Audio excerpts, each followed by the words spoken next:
So the Supreme Court has granted review to the next big Second Amendment case, and once again, it deals with state concealed carry laws and direct defiance of some states after the Supreme Court issued their 63 ruling in New York State Rifle and Pistol Association versus Bruin, and now this case is set for oral arguments at the beginning of next year. So let's talk about what is happening in this critical case. Now, before we jump into this video, if you guys want to support the channel, one of the best ways to do that is simply subscribing to the channel. Also, double check to make sure YouTube is not unsubscribed you, because that happens to a lot of people. And also, I want to thank one of the main supporters of this channel, which is Attorneys on Retainer. When it comes to protecting yourself in a self-defense incident, in my opinion, AO is in a league of their own. They're backed by an actual law firm, the Attorneys for Freedom, and they're always expanding upon their benefits and things that you get through your membership. And right now, they have a new benefit where if you're in a self-defense case, they will guarantee that you get 4 self-defense attorneys for your case. That is something that no one else can offer. So if you're interested, check them out using the links down below. You can also use my code ARMScholar to get $50 off of an individual sign-up plan or $25 off of a family plan. So as I mentioned in the intro, the Supreme Court recently granted a review to the next big Second Amendment case, and once again, it deals with concealed carry restrictions. This case is called Woolford versus Lopez, and it's a case that deals directly with some state laws that were passed in direct defiance to what the Supreme Court said in Bruin. States like New York, New Jersey, California, Hawaii, and others passed hyper-restrictive concealed carry laws after the Supreme Court issued that ruling. The Hawaii Woolford versus Lopez case sought emergency Supreme Court intervention, which surprisingly was granted review by the Supreme Court. This challenge revolves around a preliminary injunction and the Ninth Circuit finding that states and their catch-all public property bans are permissible under the Second Amendment. Now, recently, to the surprise of many, the Trump DOJ and AG Bondi actually stepped up in support of this challenge, and they called for the Supreme Court to grant review to the state bans on concealed carry. Well, that appears to actually have paid off. The Supreme Court, in a very surprising turn of events, decided to grant emergency review to this case. This grant of Supreme Court actually breaks the Supreme Court's track record of avoiding these types of interlocutory cases, these emergency cases, which are not on the final merits. And the Supreme Court has grant review to this case, and now they have set oral arguments to take place on this issue at the beginning of next year on January 20th. And now the parties are submitting their arguments in this case, and they're submitting their positions to the Supreme Court on why the Supreme Court should rule in their favor. Now, if you're not aware, this Woolford case is a challenge to Hawaii's new laws on concealed carry that were passed in direct response and defiance to Bruin. This law, like many others in other states like California, New York, tried to add more restrictions to concealed carry and create a default rule where individuals can carry firearms on private property only if the owner of that property provides express permission for the individual to do so. Plaintiffs in this case sued the state of Hawaii to strike down that law, and on review the district court issued a TTRO, which was later converted to a preliminary injunction.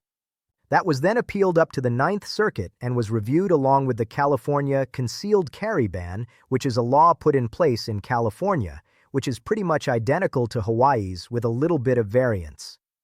And on review, the Ninth Circuit upheld the catch-all property ban in Hawaii and reversed the injunction that was issued by the lower court. The Ninth Circuit relied on older restrictions on hunting and private property to actually support that statewide concealed carry ban in Hawaii. Now after that, the plaintiffs then asked for the Ninth Circuit on bond panel to review this case, but they denied review. They didn't even want to take a look at that ruling. That led this case to then seek emergency Supreme Court intervention. Now, like I mentioned, this case kind of had a hard road ahead of it because the Supreme Court traditionally did not grant review to preliminary injunction cases to these interlocutory emergency cases. However, the United States government actually supported this case, and they pushed the Supreme Court to grant review to this issue, and the Supreme Court broke their tradition and actually grant a review to this case. That is likely because of the concessions made by Hawaii in the Ninth Circuit, and because the trap that the plaintiffs kind of caught them in with the support of the United States government. Now, one of the interesting things that the brief actually did as well is the Trump DOJ said that the Supreme Court should not avoid this case. They should still take it on an emergency basis, and that essentially Hawaii conceded already that nothing else needed to be developed at the lower court level. And they told the Ninth Circuit that expressly, and so there was no need to kick this case down the road and wait for it to further percolate down below at the lower courts. Instead, it was time for the Supreme Court to step in and review this issue. That was likely critical to break through Hawaii's arguments that the petition should be denied for further review by the lower courts because, again, Hawaii conceded that that was not needed at the Ninth Circuit level. Ultimately, the Supreme Court disagreed with the state of Hawaii and actually grant a review to this case. Now the question Supreme Court will consider and address in this case is whether the Ninth Circuit erred in holding in direct conflict with the Second Circuit that Hawaii may presumptively prohibit the carry of handguns by licensed concealed carry permit holders on private property open to public unless the property owner affirmatively gives express permission to the handgun carrier. That means that the Supreme Court will directly address the catch-all property bans passed in defiance to that Bruin ruling. It also is very likely that this decision by the Supreme Court will dig deeper into the prior Bruin decision, outlining more deeply and developing more how this needs to play out post-Bruin. And this case, like I mentioned, will now be argued in front of the Supreme Court on January 20th. That is when the oral arguments have been set. Now recently, the plaintiffs in this case, Wolford, submitted his arguments to the Supreme Court on why the court should rule in his favor. In that brief, he states that 45 states respect the right of their citizens to carry arms for self-defense onto private property open to the public. 5 outlier states, Hawaii, California, Maryland, New York, and New Jersey, have defied Bruin by enacting a new default rule that bans carry by permit holders on private property unless the permission is obtained from the owner. These same states had Mayes issue discretionary carry permit statutes of the type invalidated in Bruin. Each of these states reacted to Bruin with defiance, enacting legislation designed to thwart the general right to carry recognized in Bruin.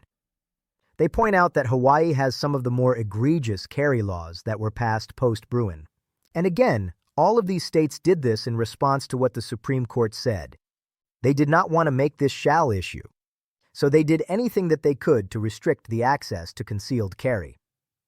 The plaintiff goes on to point out in this brief that the Ninth Circuit found sufficient 2 outlier laws separated by almost a century.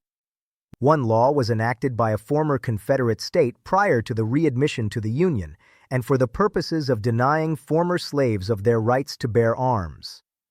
The second was enacted to deter poachers from hunting game on private land closed to the public.